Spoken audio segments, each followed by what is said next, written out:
The nurse didn't look me in the eye when she handed me the discharge papers. She looked at the empty chair beside my bed where my husband had sat just 3 hours ago. He hadn't just stepped out for coffee. He had blocked my number, emptied our joint savings account, and left a note on the bedside table saying our marriage was a suffocating mistake he needed to escape. What Mark didn't know, what he couldn't possibly have guessed while he was packing his bags in our tiny rented apartment, was that the legal folder tucked under my pillow wasn't my medical chart, but a notarized confirmation that I was now the sole heiress to a $35 million estate. He traded a lifetime of wealth and the woman who worshipped him for a few $1,000s in a shared account and a coward's exit while I was too weak to stand. Our life together had always been a series of carefully managed struggles, or so I believed. We met in the back rows of a university lecture hall, 2 students sharing a single textbook because neither of us could afford our own.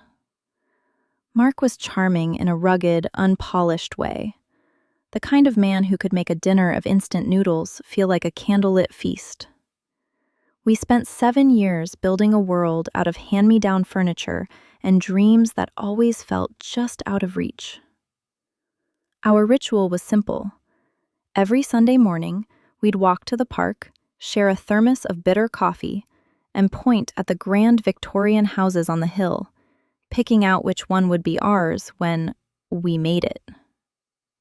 I loved the way his eyes crinkled when he laughed, and the way he'd pull me close when the winter wind rattled the thin windows of our 3rd-floor walk-up. We were a team, a tiny fortress against a world that seemed determined to keep us broke. I worked 45 hours a week at the local library, the scent of old paper and dust clinging to my skin, while Mark bounced between sales jobs, always chasing the next big break that never quite materialized. I never minded. I didn't need a mansion. I just needed the man who promised to grow old with me in our cozy, cramped reality. Then there was Elena, Mark's mother. If our life was a modest garden, Elena was the frost that threatened to kill everything green. She was a woman who wore her resentment like a designer scarf, visible, expensive looking, and meant to stifle. To her, I was the gray mouse who had trapped her golden boy in a life of mediocrity. She'd visit our apartment and run a manicured finger over our mismatched plates, her lip curling in a way that made me feel like I was failing at a game I hadn't agreed to play. Mark was meant for high-rise offices and silk ties, Sarah, she would say, her voice a sharp contrast to the soft hiss of our leaking radiator. He has a pedigree, he has potential, but here he is scrubbing his own floors because his wife is content with a librarian's pittance. Mark would usually sigh and tell her to leave me alone, but as the years passed, his defense of me grew quieter, more performative. He started looking at those houses on the hill not with hope, but with a simmering, bitter envy. He began to resent the very life we had built together, and I, in my blind devotion, thought the answer was simply to work harder, to love him more, to be the anchor he needed during his storms. The truth I kept from him wasn't born out of a lack of trust, but out of a promise. My grandfather, Silas Thorne, was a man of immense cold wealth, a shipping magnate who had lived his life in a fortress of marble and loneliness. My mother had fled that life when she was 20, choosing love and poverty over the gilded cage of the Thorne legacy. I grew up in the shadow of that choice, seeing my grandfather only twice a year. He was a terrifying figure, smelling of expensive tobacco and ancient wood, his eyes like 2 pieces of flint. On my 25th birthday, he sent for me. We sat in his vast library, the silence so heavy it felt physical. "Sarah," he had said, his voice a dry rasp. "Your mother was a fool for love, but she was a thorn. You have her heart, but I hope you have my spine. I've set aside a trust. It's a mountain of gold that can either build you a kingdom or bury you alive. My advice? Don't tell a soul until you've seen who stands by you when the gold isn't shining." I took his advice to heart. I wanted Mark to love Sarah, the girl from the library, not Sarah, the thorn heiress. I wanted us to build something real before we were handed something easy. For 2 years, I kept the secret, watching the balance of the trust grow while we struggled to pay the heating bill. I was waiting for the right moment, perhaps our 10th anniversary, to surprise him, to tell him that his big break had finally arrived. 3 months ago, my grandfather passed away. The grief was a dull, heavy ache, but the legal aftermath was a whirlwind. As the sole remaining heir, the mountain of gold became a mountain of responsibility. I was exhausted, juggling my job, the funeral arrangements, and the secret meetings with the Thorne estate lawyers. The stress finally took its toll. I collapsed in the middle of the library stacks, my vision tunneling as the world went black. I woke up in a sterilized hospital room, the smell of antiseptic burning my throat. I felt fragile, my body aching from what the doctors called acute physical and emotional exhaustion. Mark was there, sitting in the plastic chair by the bed, his face pale and drawn. He held my hand, but his touch felt different, colder, distracted. He didn't ask about my health. He asked about the private business I'd been tending to for the last few weeks. He asked why I was so tired, why I was always sneaking around. I was too weak to explain then. I just wanted to sleep. I whispered that everything would be okay, that I had a surprise for him once I was discharged. I thought I saw a flicker of something in his eyes. Hope? Relief? No. It was a cold, calculated decision being made in real time. That evening, the doctors told me I needed to stay for observation. Mark kissed my forehead, told me he'd go home to pack a bag for me, and bring back some of my favorite books. "I'll be back in 2 hours, honey," he whispered. "I love you." Those were the last words he spoke to me. 2 hours became 4. 4 became 6. When I finally reached for my phone to call him, my heart hammering against my ribs, the calls went straight to voicemail. Then, a text from my bank popped up. A notification that $4,500, every cent of our shared savings, had been withdrawn from an ATM 10 miles away. Panic, cold and suffocating, washed over me.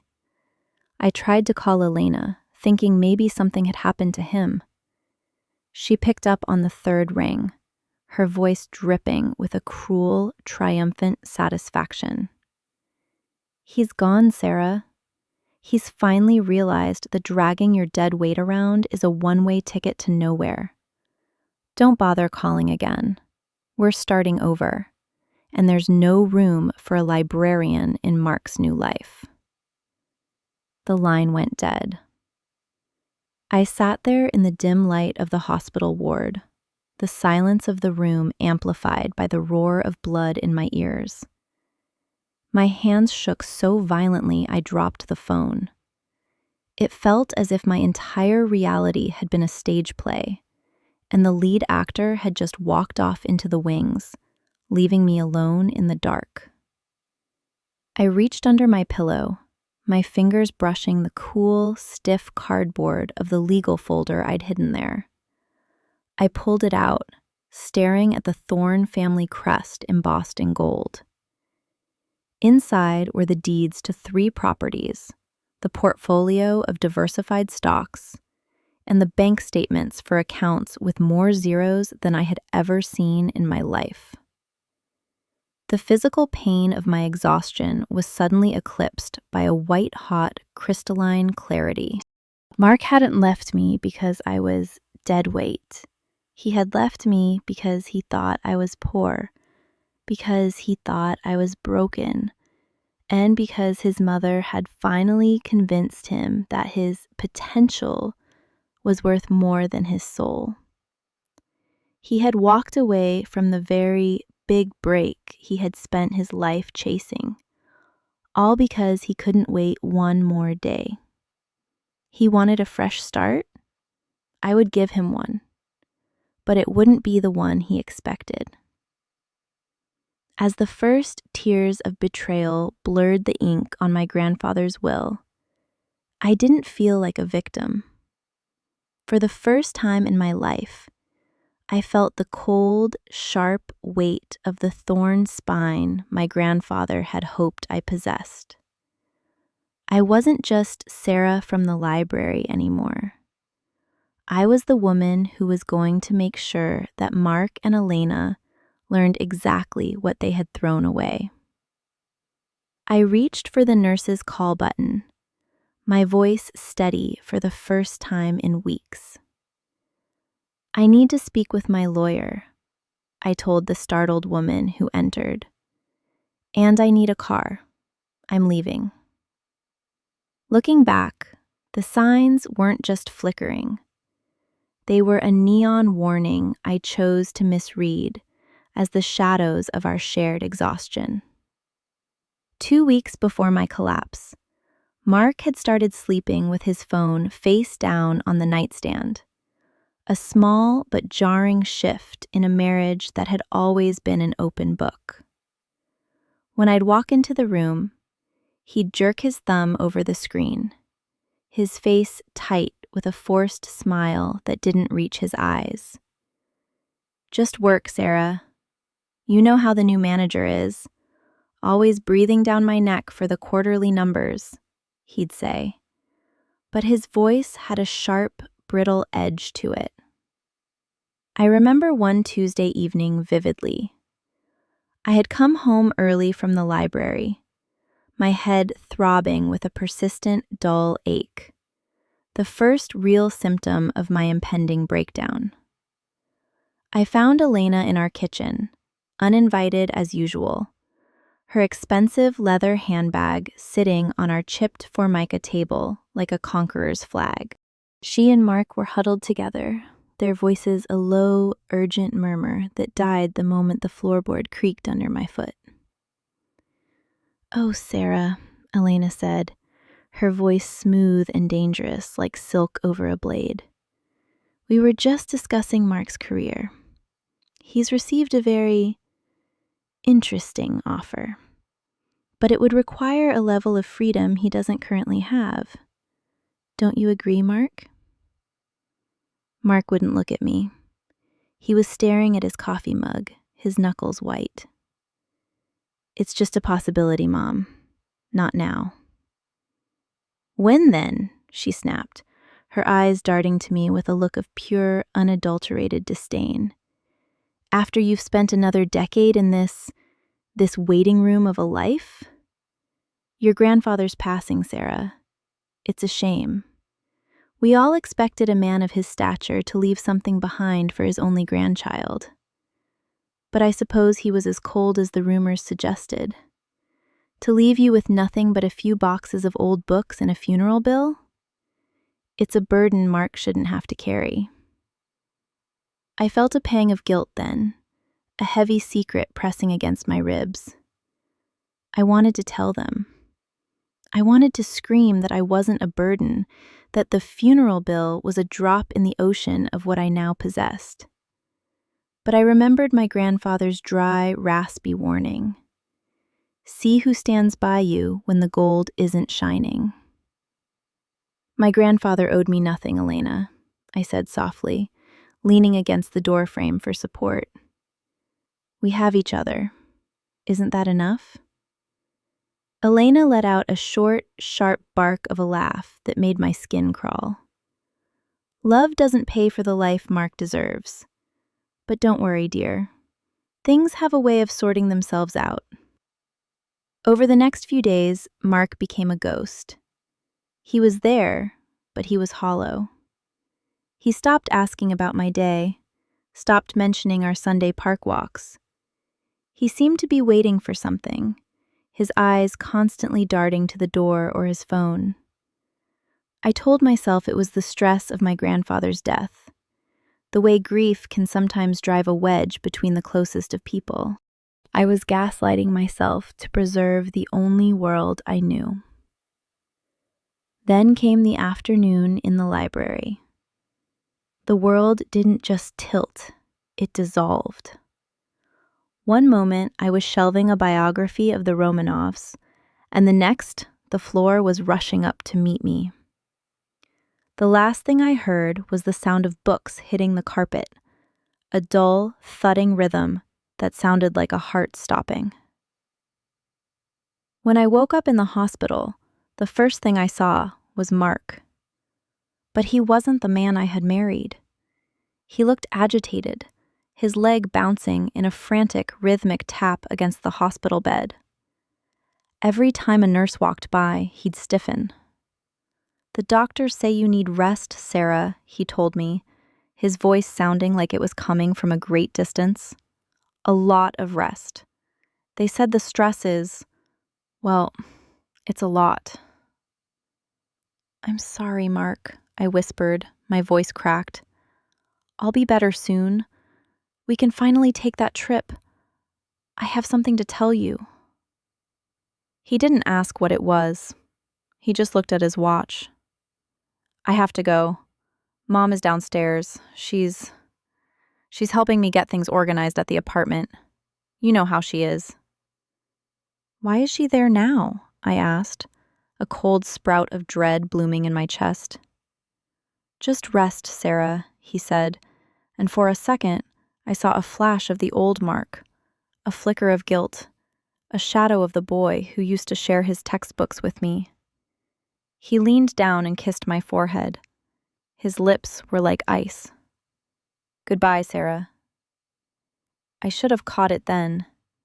He didn't say, see you tonight. He didn't say, I'll be back. He said, goodbye. 3 hours later, the silence of the room was broken by the sharp electronic chirp of my phone. A text from my bank. Then another. And another. My thumb trembled as I swiped the screen. Withdrawal, $2,000. Withdrawal, $2,000. Account balance, $14.32. The air in the room suddenly felt thin, as if the oxygen had been sucked out. I felt a cold, prickling sensation crawl up my neck and spread across my scalp. My heart began to gallop, a frantic, trapped bird behind my ribs. I tried to sit up, but my head spun, and a wave of nausea forced me back against the pillows. I reached for the small plastic bag the nurses had put my personal items in. My wallet was there, but my main credit card was gone. In its place was a small, folded piece of lined paper. I opened it with fingers that didn't feel like my own. The handwriting was Mark's, hurried, slanted, ugly. Sarah, it read. I can't do this anymore. My mother is right. I'm wasting my life waiting for a future that's never going to happen with you. You're stagnant, and you're pulling me down with you. I've taken the money. Consider it back pay for the years I spent supporting your simple life.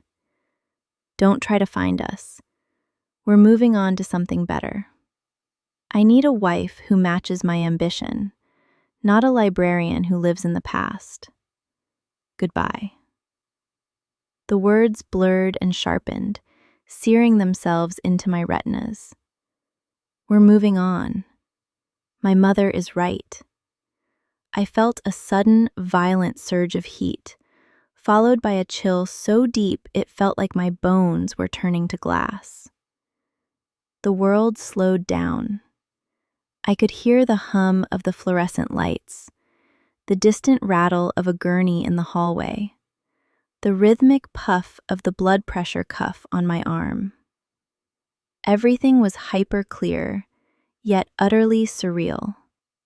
He had waited until I was physically unable to stop him. He had conspired with his mother to rob me of my last few dollars while I lay in a hospital bed, mourning my grandfather. They thought they were escaping a life of poverty, leaving me in the wreckage of a suffocating mistake. A low, guttural sound escaped my throat, a mix of a sob and a dry, bitter laugh. My hand went to the folder under my pillow, the thick, expensive paper of the Thorne estate documents. Mark thought he was taking everything. He thought he was leaving me with $14 and a broken heart. He had no idea that he had just walked away from $35 million. He had no idea that the ambition he so craved was sitting right here, in the hands of the woman he had just discarded like trash. The nausea passed, replaced by a cold, vibrating fury. My pulse, which had been erratic, smoothed out into a slow, heavy beat. The gray mouse was gone. The thorn spine was finally hardening. "You want ambition, Mark?" I whispered to the empty, sterile room. "I'll show you ambition. I'll show you exactly what a thorn does to people who mistake kindness for weakness." I reached for the phone again. I didn't call Mark. I didn't call Elena. I dialed the direct line to Harrison Vance, my grandfather's lead attorney. "Mr. Vance," I said, my voice sounding steadier than I felt. "This is Sarah.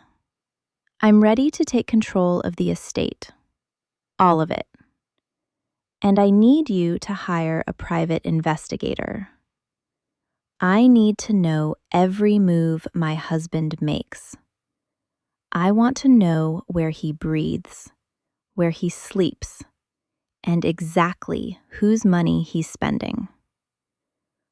We're going to be doing some restructuring." The black sedan sent by Harrison Vance was waiting at the hospital's circular drive before my discharge papers were even dry. The driver, a somber man in a crisp suit, didn't ask questions. He simply opened the door to a world of leather and silence that felt light years away from the sterile white walls I'd just escaped. As we pulled away, I caught my reflection in the tinted window. My skin was pale, and there were dark circles under my eyes, but the trembling had stopped. In its place was a cold, rhythmic thrumming in my chest, the sound of a door slamming shut on the woman I used to be. "To the apartment first, ma'am?" the driver asked. "No," I said, my voice steady. "To the address the investigator sent. I believe they're celebrating." Miller, the private investigator, had been efficient. Within 2 hours, he had tracked Mark's phone to a high-end steakhouse downtown, a place where a single bottle of wine cost more than our monthly rent. It was exactly the kind of place Elena had always insisted was Mark's natural habitat, a place where they could pretend they were the royalty they believed themselves to be. When I walked through the heavy mahogany doors of the restaurant, the warmth and the scent of searing meat and expensive cigars hit me like a physical blow. I spotted them immediately. They were tucked into a plush velvet booth in the corner, laughing. Elena was draped in a new silk wrap, her glass of champagne catching the light, while Mark was leaning back, looking more relaxed than I'd seen him in years. On the table between them lay a thick envelope and a set of car keys I didn't recognize. I walked toward them, my heels clicking sharply on the marble floor. The sound seemed to slice through the ambient chatter of the room. Mark was the first to see me. His glass stopped halfway to his mouth, his face draining of color until he looked like a ghost of the man I'd loved. "Sarah?" he breathed, his voice cracking. Elena didn't even flinch. She took a slow, deliberate sip of her champagne before looking up at me with eyes as cold as a winter sea. "You really should be in bed, dear. You look ghastly.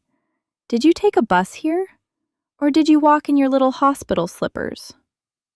"I took a car, Elena," I said, stepping closer to the table. I didn't yell. I didn't cry. I stood there like a statue. "I see you've been busy with my money. The money you stole from our joint account. The money I earned while you were networking at the country club." Mark finally found his voice, though it was weak and reeked of cowardice. "Sarah, look, it's not what you think. We just needed a head start. Mom was in trouble with some debts. I was going to pay you back once the new job started." "The new job?" I looked at the car keys on the table. "With what car, Mark? The one you bought with my grandmother's wedding ring money?" I checked the pawn shop records on the way here. "You sold a 100-year-old heirloom for a down payment on a German sedan." Mark looked down at his plate, unable to meet my eyes.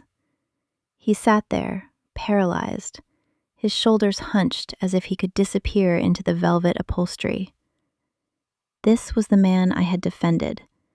This was the man I had worked double shifts for so he could find himself. "Don't be melodramatic, Sarah," Elena hissed, leaning forward. The mask of the polite mother-in-law had finally shattered, revealing the predator beneath. "That ring was wasted on you. You were a weight around his neck. We've been planning this since your grandfather fell ill. We knew there would be nothing left, and we weren't going to let you drag Mark down into the gutter with your grief and your poverty. You're a librarian. You're meant for dust and silence. Mark is meant for more." The first twist hit me then. You've been planning this since he fell ill? You were waiting for him to die? Elena laughed, a sharp, jagged sound. "We were hoping for a windfall. When the news came that the old man left it all to charity and taxes, as Mark's little contact in the law firm suggested, we realized you were useless to us. Why stay for the funeral when there's no inheritance to collect?" "Mark's contact?" I looked at my husband. "You had someone inside Vance's office?" Mark's silence was my answer. He wouldn't even mutter a denial. He just gripped his steak knife so hard his knuckles turned gray. "We found the letters you tried to hide, Sarah," Elena continued, her voice dripping with triumph. "The ones from the Thorne estate. We had them reviewed.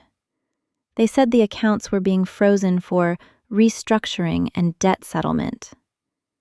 We didn't want to be tied to a sinking ship, so we took what was left in the account. Consider it a severance package for Mark's wasted years, and we're moving to the city tonight." I felt a surge of something that wasn't pain. It was a cold, crystalline realization. They hadn't just betrayed me.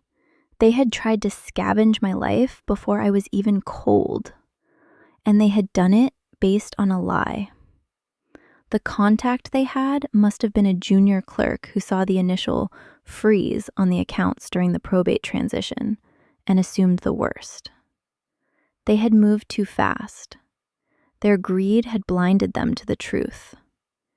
"You really didn't wait, did you?" I said, my voice dropping to a whisper that somehow carried over the noise of the restaurant. "Not even 24 hours. "Wait for what?" Mark finally looked up, a flicker of irritation crossing his face. "For you to collapse again? For more bills to pile up?" "I'm done, Sarah. I've spent 7 years being the poor, struggling husband. I want to live. Mom found me a position with her old firm. It's over." "It certainly is," I said. I reached into my bag and pulled out a single sheet of paper, a copy of the final probate summary I'd received that morning. I laid it on the table, right over Elena's silk wrap. "You should have checked with a partner at the firm, Mark, not a clerk." Elena glanced at the paper, her brow furrowing. "What is this? More debt?" "Look at the bottom line, Elena. Count the zeros." As she read, the color didn't just leave her face. It seemed to evaporate. Her hand, still holding the champagne glass, began to shake so violently that the liquid slopped over the rim, staining her expensive new wrap. Mark leaned in, squinting at the numbers. 35 million? Mark whispered.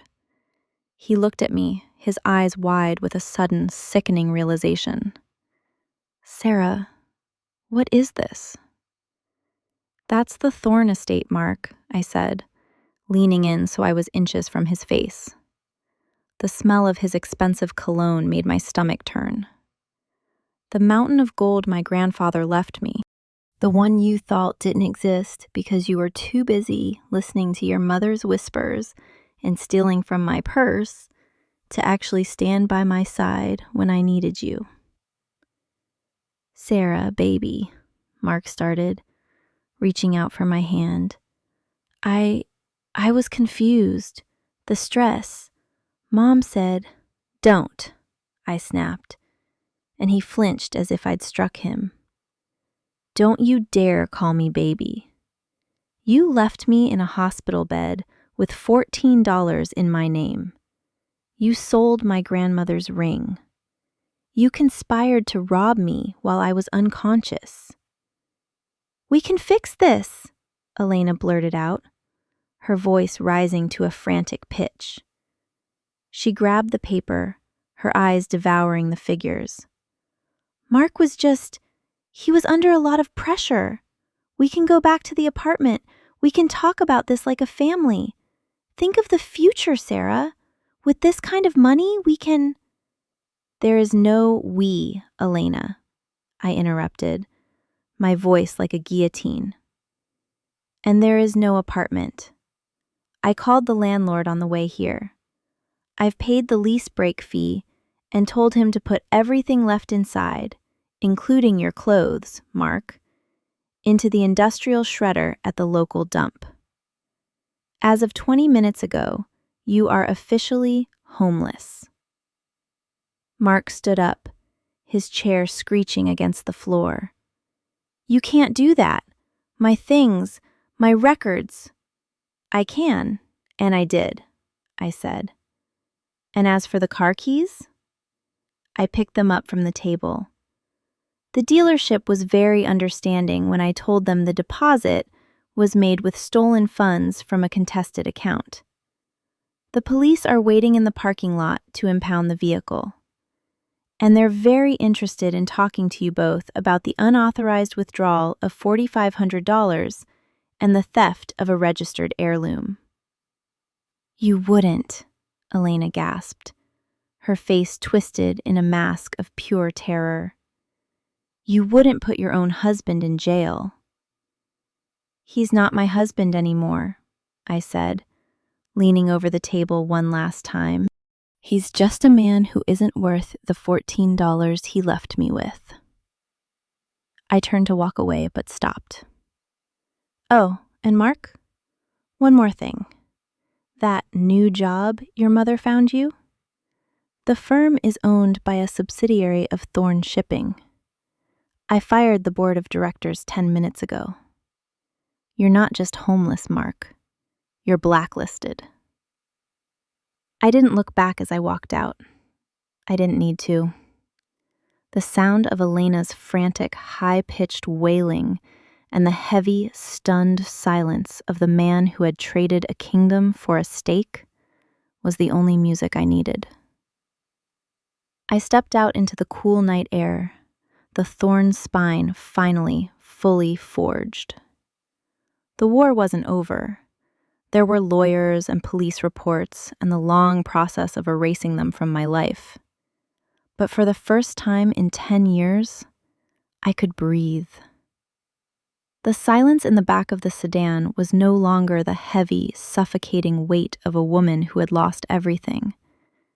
It was the cool, quiet precision of a machine being calibrated.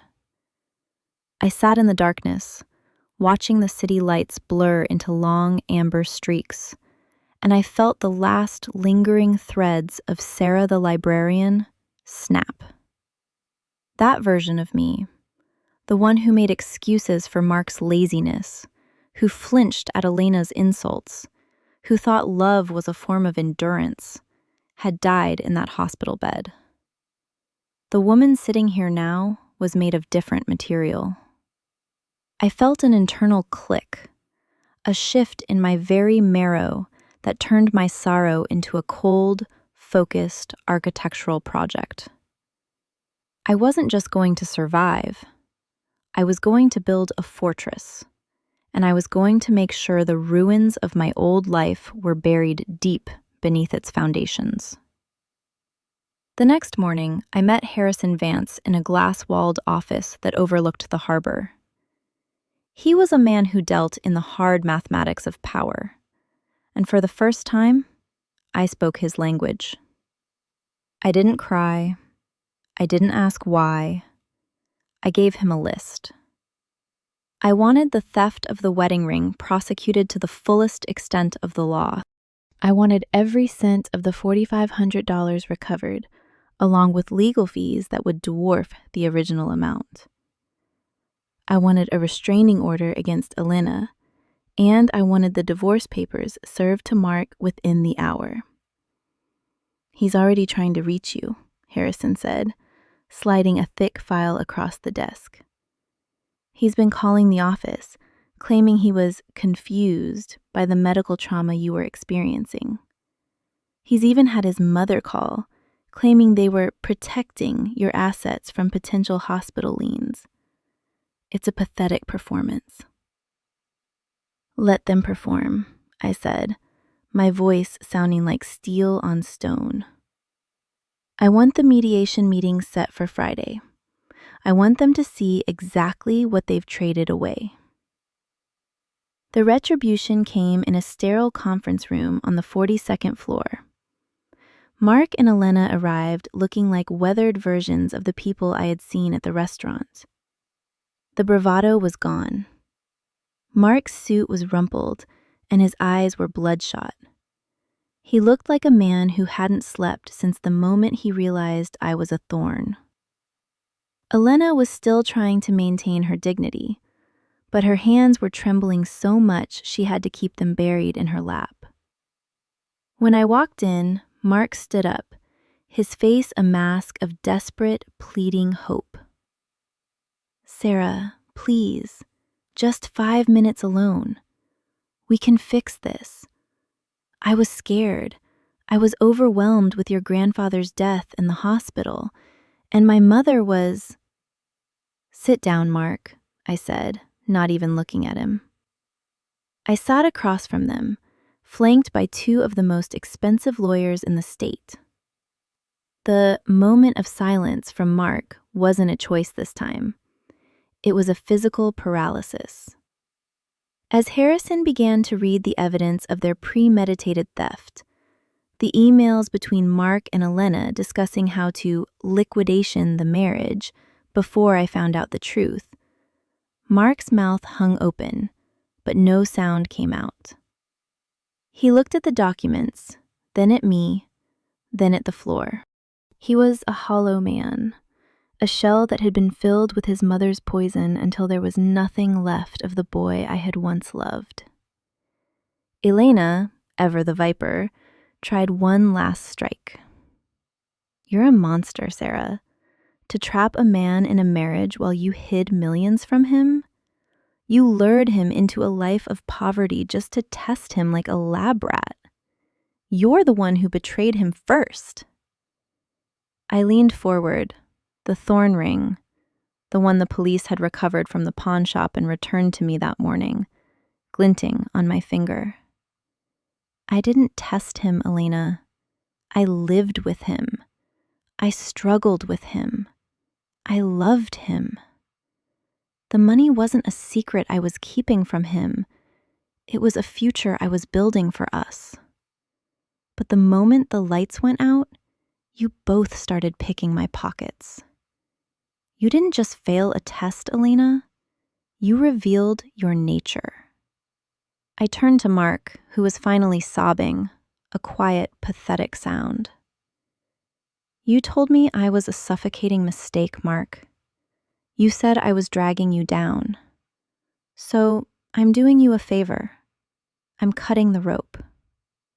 The legal fallout was swift and merciless. Because the funds had been stolen while I was incapacitated, and because of the documented conspiracy to commit fraud, the divorce settlement was a bloodbath for Mark.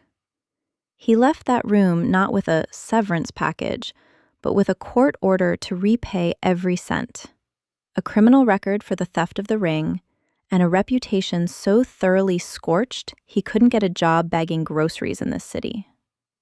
Elena was forced to sell her beloved heirlooms, most of which turned out to be high-end fakes, just to cover her own legal fees. 6 months later, the world feels different. I am sitting on the terrace of a house that doesn't have a leaky radiator or mismatched plates. It's the house on the hill, the one we used to point at. But it's not a dream anymore. It's a residence. The air here is clean, smelling of salt and the pine trees that line the driveway. I still have the bank statement from that day in the hospital. I had it framed, not out of bitterness, but as a map. It sits on my desk, a small slip of paper showing a balance of $14.32. It reminds me of the exact price of a man's soul and the exact moment I found my own. Mark tried to call last week from a burner phone. He sounded small, his voice thin and reedy. He talked about the old days, about the coffee in the park and the way we used to laugh.